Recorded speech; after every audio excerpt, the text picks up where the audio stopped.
Hey, it's your guy Tyrrell back with the interviews. In today's video, we're going to briefly break down how Solskjaer won the tactical battle over Guardiola to help Manchester United win the Manchester Derby. When we break down the game, when we do look at the board, we have Manchester City in a 4-3-3 that kind of looked like more of a 4-1-4-1. And we ended up seeing Manchester United play in their traditional 3-4-1-2. What you end up seeing from Manchester City is that you have Sergio Aguero in between the center backs. Raheem Sterling was holding the touchline. We had Phil Foden a bit narrow, and you were expecting Cancelo and Zinchenko to push forward. But Manchester United's setup was once again similar to what they've been doing in the big games, and that's looking to man mark across the pitch and disrupt the opposition from creating attacks. So the manner in which they did do that was once again as expected. We saw Anthony Martial and Daniel James step out to the Manchester City center backs. Bruno Fernandes was responsible for stepping towards Rodri, and then we had the midfield battle set with Bernardo Silva being closed down by Nemanja Matic and Gundogan closed by Fred. So when Manchester City are looking to build out of the back, that's what we ended up seeing. And if the balls were shifted out into the wider players, then we would end up seeing Brandon Williams and Wan-Bissaka push forward to Zinchenko and to Joao Cancelo to ensure that they're closed down.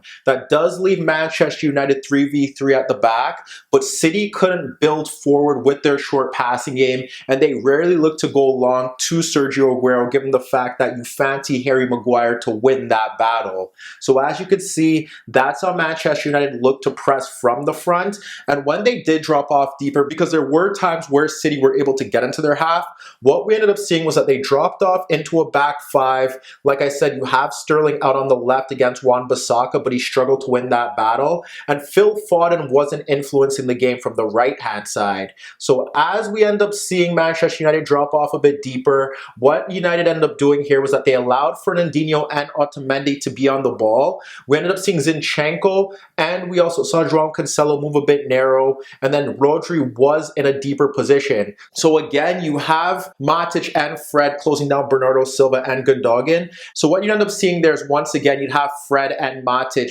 on Gundogan and Bernardo Silva. And as United dropped off a bit deeper, you would expect Bruno Fernandes to stick into the path of Rodri, and out in those wider areas, as Cancelo and Zinchenko get a bit narrow, you would have Daniel James and Martial close down those avenues. So it's still tight in that midfield zone for City to be unable to play through, and frankly, their only real avenue could come out down that left-hand side. So as you can see in that shape, the midfield is congested, and Manchester United are man-marking City across the pitch. Rodri is closed down. If Bruno Fernandes couldn't get over, you would see Martial or Daniel James step into that path and have Bruno Fernandes cover in that aspect. So the only real avenue where you can see Manchester City looking to exploit United was down that left-hand side. And Sterling, like I said, struggled against Wan-Bissaka, and Aguero was virtually in a 3v1 battle based off the fact that Foden was closed out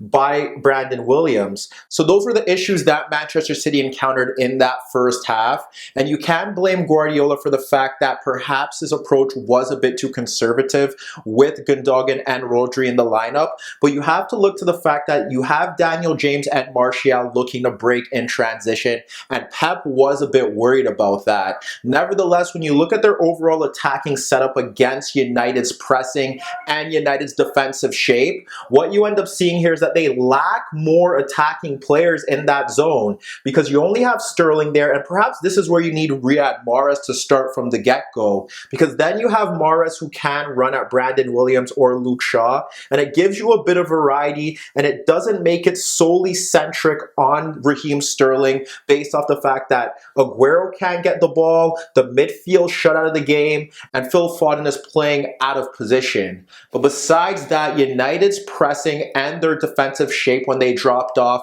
was successful. So the only real variation that we saw from Manchester City when they were trying to bypass United's pressing was when you had Zinchenko shift a bit narrow to pull away from Wan-Bissaka.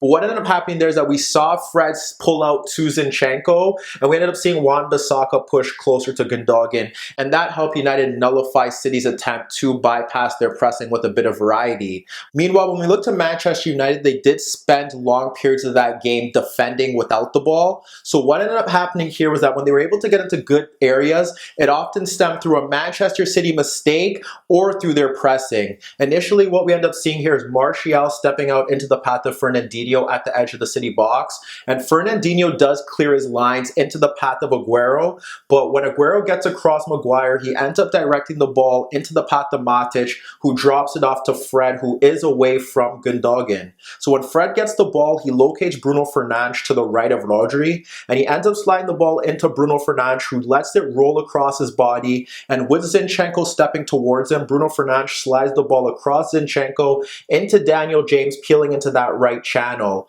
Otamendi does look to come across, and Daniel James fires his first time effort in right half space at Ederson. Meanwhile, Manchester United's other quality chance stemmed through Matic dropping away from Bernardo Silva just into his own half at the halfway line to receive the ball from Maguire. What we see Matic do here is he clips the ball into the path of Martial, spinning away from Fernandinho, and Fernandinho's unable to clear the ball, and he allows Martial to get away from him, and as Martial breaks towards goal, we have Otamendi shifting across, and we see Daniel James peeling off of Zinchenko with Bruno Fernandes breaking towards the box.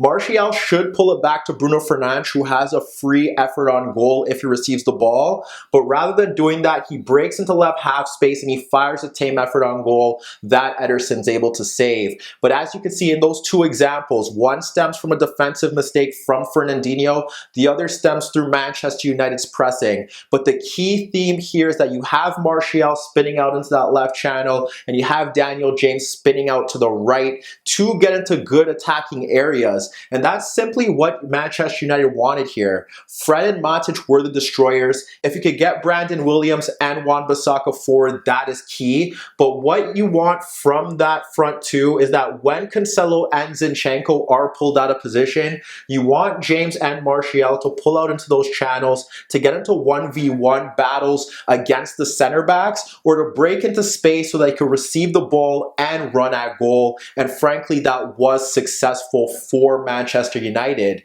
Meanwhile, the manner in which City were looking to press them was very simple. You had Aguero stepping out to Maguire, and then you had Foden, and you also had Sterling stepping out into the wider center backs. So that does leave Wan-Bissaka and Brandon Williams free, and if they did look to push forward into advanced positions, that's where you can have the fullback step forward. Nevertheless, the manner in which City do concede is appalling because it's a simple scoop ball from Bruno Fernandes, and we end up seeing Martial simply run beyond Aguero and Gundogan, and one of those two players has to track the run. They don't, and on top of that, Martial doesn't hit that ball correctly, and Ederson should be saving it. So as you can see in that first half, United's overall approach stifled City from creating chances, and defensively, City had a few issues based off the fact that they couldn't bypass United's pressing, and they were making individual mistakes, and that allowed United to take the lead. So going into the second half, we were expecting some sort of shift from Guardiola. The only one that we saw initially was minor, and it was Raheem Sterling looking to drop off into more central positions, pulling away from Wan-Bissaka rather than hugging the touchline. United continued to stick into their shape. They dropped off when they had to, and they had the forwards closing the fullbacks with Bruno Fernandes on Rodri. And if they looked to press from the front, it was as we expected. So it was Guardiola who turned to his bench first, bringing on Gabriel Jesus and Riyad Mahrez for Sergio Aguero and Bernardo Silva. And initially, we did see a shift in the manner in which City looked to play. For one, you can have Gabriel Jesus, who was looking to break in beyond and make runs in behind into the channels. But more importantly, Riyad Mahrez was hugging the touchline, and that created another route to goal down that left-hand side, where City were finally getting the better of Brandon Williams. Now you had two wide players who offer direct threats. They helped stretch the pitch. And frankly, although it was in a brief spell, we saw City find another legitimate route to goal through Mahrez. Initially, we had Cancelo slide the ball across Williams for Mahrez running in behind. And when Mahrez took on Brandon Williams 1v1 after he slipped, he looked to cut in central, then cut towards the byline, and he fizzed a low cross through the 6-yard box, but no City player looked to attack it. And then shortly after that, it was Cancelo once again getting time on the ball. And what we ended up seeing here is Foden unmarked and Shaw looking a step towards him based off the fact that Mahrez is now hugging the touchline. But what Cancelo was able to do here is that he split Shaw and Williams for Riyad Mahrez breaking down that right touchline once again. Mahrez is able to break free down that right channel, and he ends up wrapping the ball around Williams and the center backs for Sterling making a darting run. But Sterling can only get a piece of the ball and he can't direct it towards De Gea, and it ends up falling into the path of Gabriel Jesus. And Gabriel Jesus is now able to take on Wan-Bissaka, and unlike Sterling, he's able to cut in and fire a low shot on goal, but De Gea is able to push it away before the United defense was able to clear their lines. But as you can see, rather than having Foden in an advanced zone, not offering much of a threat and looking to have more midfield superiority, what Riyad Mahrez offered was a direct threat in behind and a direct runner at Williams and Shaw that does give City more options against the United side that were doing a stellar job of disrupting and stifling their play. And frankly, throughout that second half, the only legitimate chance that Manchester United created stemmed from a break as expected. Rodri switched the diagonal ball out to Mahrez, who swapped flanks with Sterling, and Mahrez couldn't beat Wan-Bissaka in a 1v1 battle there. But what ends up happening is that Wan-Bissaka clips the ball over a very advanced Zinchenko, and as you can see, Daniel James breaks out into that right channel to go 1v1 with Otamendi. Daniel James is able to take on Otamendi and cut towards the outside, and he fired a powerful effort on goal that Ederson did push away. But besides that chance, United spent large spells of that second half without the ball, and as you can see, Guardiola identified a legitimate route to goal through Mahrez, and that forced Solskjaer into some changes. Eric Bailly and Scott McTominay came on for Brandon Williams and Anthony Martial, and we ended up seeing United kind of shift into more of a 5-3-1-1 with Bruno Fernandes at the tip of that midfield diamond and Fred shifting out to the left. And that also saw Luke Shaw move into a left wing-back role with Lindelof moving to left center-back and Bailly to right center-back. Guardiola brought on Mendy for more attacking impetus down that left side, but then Solskjaer turned to his bench once again, brought on Igalo for Bruno Fernandes, and we ended up seeing United shift into more of a 5-4-1 with Daniel James on the right, Fred to the left, and McTominay and Matic in that central midfield zone, with Igalo looking to win the ball, hold it up, and bring United players into play on the counterattack. And shortly after that, United were able to double their lead, and once again it stemmed from an Ederson mistake that Scott McTominay was able to convert. But when you break down that game as a whole, Solskjaer won the tactical battle here, and it leaves you to question whether Guardiola would have approached this game in the same manner if City had something to play for in the league. Nevertheless, United's defensive shape was organized, disciplined, and effective. They pressed from the front and they ensured that City couldn't play out of the back, and when they dropped off deeper into their own third, City couldn't find a way through their midfield bank or in behind to create chances or test David De Gea. And when you do really assess it, they forced City into mistakes, and when they did, they were able to execute, and that was the difference maker here. City made too many mistakes, and when those opportunities were presented to Solskjaer's men, they pounced.